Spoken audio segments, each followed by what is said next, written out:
সন্মুখত ২৬ৰ বিধানসভা নিৰ্বাচন আৰু নিৰ্বাচনৰ প্ৰাক মুহূৰ্তত প্ৰতিটো ৰাজনৈতিক দল নিৰ্বাচনী কুচকাৱাজ আৰম্ভ কৰিছে আৰু যোৱাকালি মনোনয়ন পত্ৰৰ অন্তিমটো দিন আছিল আৰু অন্তিমটো দিনতো ৰাজ্যৰ ভিন্ন প্ৰান্তত সকলো ৰাজনৈতিক দলৰ পৰা ইতিমধ্যে প্ৰতিদ্বন্দ্বিতা কৰাৰ কাৰণে সকলোৱে উঠি পৰি লাগিছে আৰু এই মুহূৰ্তত মোৰ সৈতে উপস্থিত আছে বিটিচিৰ এগৰাকী ইয়ান আগষ্টিছ টিগ্ৰাডাঙৰীয়া, আপোনাক স্বাগতম জনাইছো।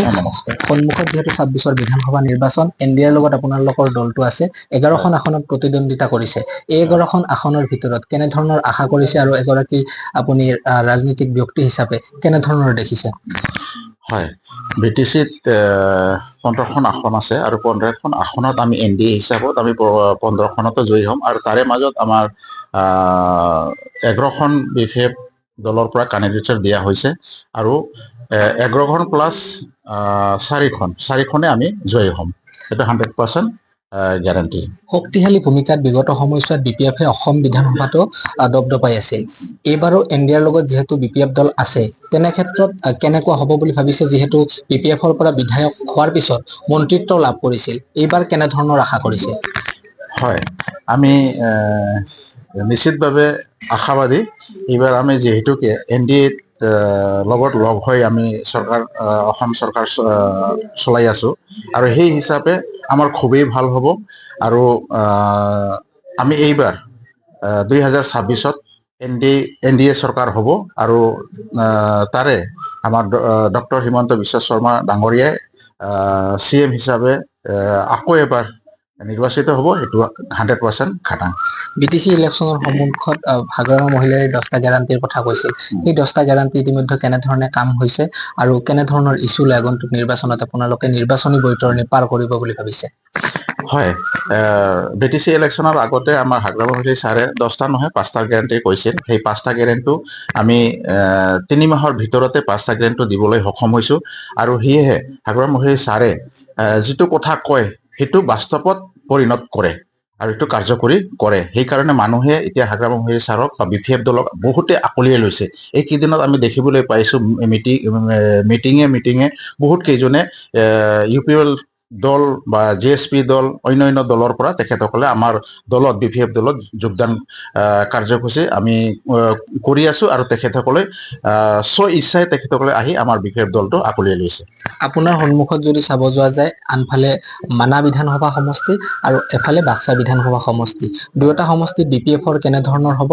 যিহেতু সমৰত 5টা বছৰ UPL ইয়াত শাসন কৰি গৈছিল, তেনে ক্ষেত্ৰত কিবা প্ৰত্যাহ্বান বা কিবা এনেধৰণৰ কথা থাকিব নেকি? নহয়, প্ৰত্যাহ্বান বুলি মই নাভাবো, কাৰণ আমাৰ বাস্কা সমষ্টিত আমাৰ মনেশ্বৰ ব্ৰহ্ম ডাঙৰীয়াই আছে, তেখেতে 100% জয়ী হ'ব আৰু তেখেতে 1 লাখতকৈ অধিক ভোট পোৱাৰ কাৰণে সক্ষম হ'ব আৰু মানাস বিধানসভা আমাৰ থানেশ্বৰ বসুমতাৰী ডাঙৰীয়াই আছে, তেখেতেও জয়ী হোৱাটো নিশ্চিত। আৰু প্ৰত্যাহ্বান বুলি ক'বলৈ অকল মানাস আৰু বাস্কা বুলি নহয়, এণ্টায়াৰ BTCৰ ভিতৰত আমাৰ যিটো 11টা দল আছে, 11টা কেণ্ডিডেট আছে, 11টা কেণ্ডিডেটৰ ভিতৰত সকলোৱে জয় হৈ ওলাব, 100% গ্যাৰাণ্টি।